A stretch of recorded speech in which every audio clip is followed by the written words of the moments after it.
Thanks so much for your positive contributions to the fraternity and sorority community at Duke. We know so many of you help create a sense of belonging and community on our campus.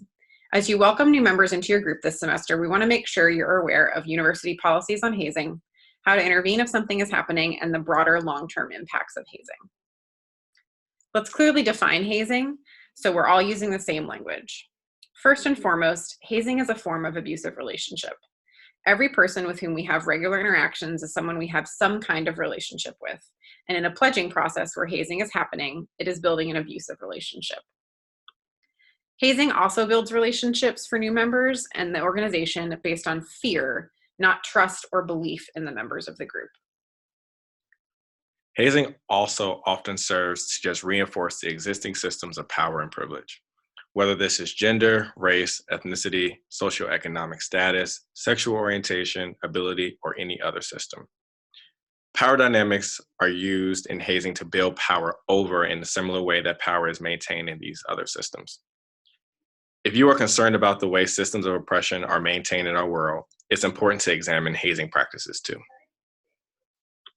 From the Student Code of Conduct, hazing is any action taken or situation created, whether on or off university premises, that is harmful or potentially harmful to an individual's physical, emotional, or psychological well-being, regardless of an individual's willingness to participate or its bearing on the individual's membership status.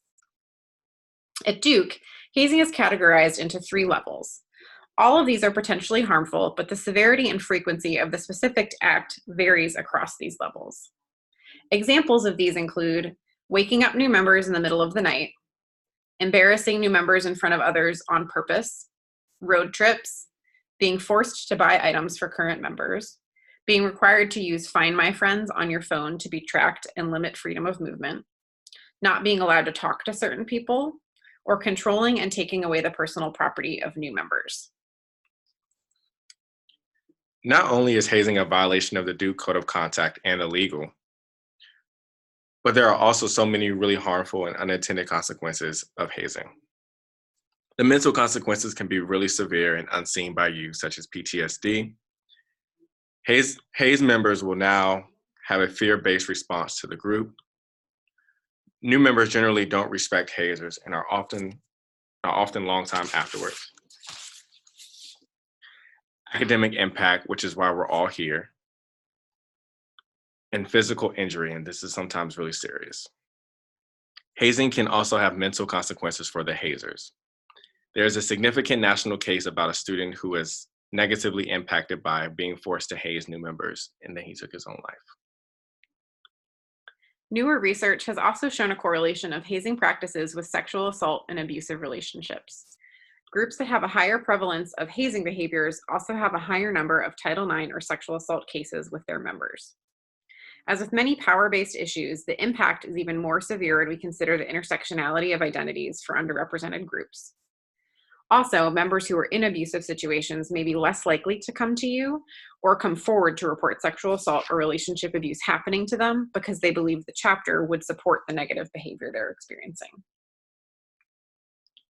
Spend some time thinking about who you want to be as your ideal self and how you want to relate to other members. You may be watching this and thinking, I wish someone would have intervened when I was a new member. And I'm sorry that that was your experience. But we are here to empower you to become an active bystander and intervene in these situations. No one should have to endure anything other than a safe and enjoyable new member experience. Take that lived experience and be the one to make the change. It's important to intervene early because you never want anything to progress and get worse. Thinking about who you are, it can be helpful to plan what you would do if you were in a situation where hazing was happening and that violated who you want to be. Imagine a scenario you might be in where you might have the opportunity to intervene. This could be something that happened to you and someone else had the opportunity to stop it and didn't, or something you've already seen happen that makes you worry about the wellness of new members.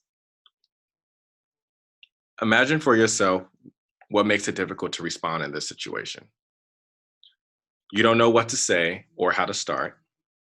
You're generally shy or fearful about speaking out and don't want to be embarrassed.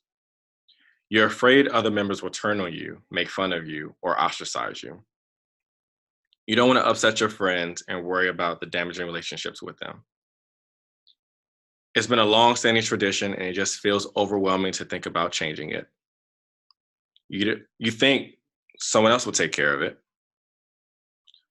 You don't want to make a scene or cause an issue. With all of those things in mind, there's a couple tactics we want to provide you to help you think about how to address it in the moment if something is happening. First of all, you can be direct. Just say, I don't think that's a good idea. We shouldn't do that. It's not okay. It's harmful, so stop. You can also distract in the situation. Create something that breaks the tension if hazing is currently happening. Be creative about some ways you can simply interrupt the activity and release the pressure on it. How can you make yourself the focus in that moment? This can be tripping, falling over, turning the lights on, etc. Anything that can put a stop to the activity but are accidental. Delegate. Think about who else can have some responsibility to act. Ask someone else for help, another member, chapter leadership, or even report actions anonymously. There are probably more people on your side than you think. And finally, delay. While you may not have felt you could stop something in the moment, you can always follow up afterwards and report it. Whatever method you choose to address the issue, it's important that you take ownership for your actions and role in the situation, which will determine the type of relationship you have with your new members. We want to make sure to share some resources on recognizing and reporting hazing at Duke. Please be safe, take care of yourselves and your new members.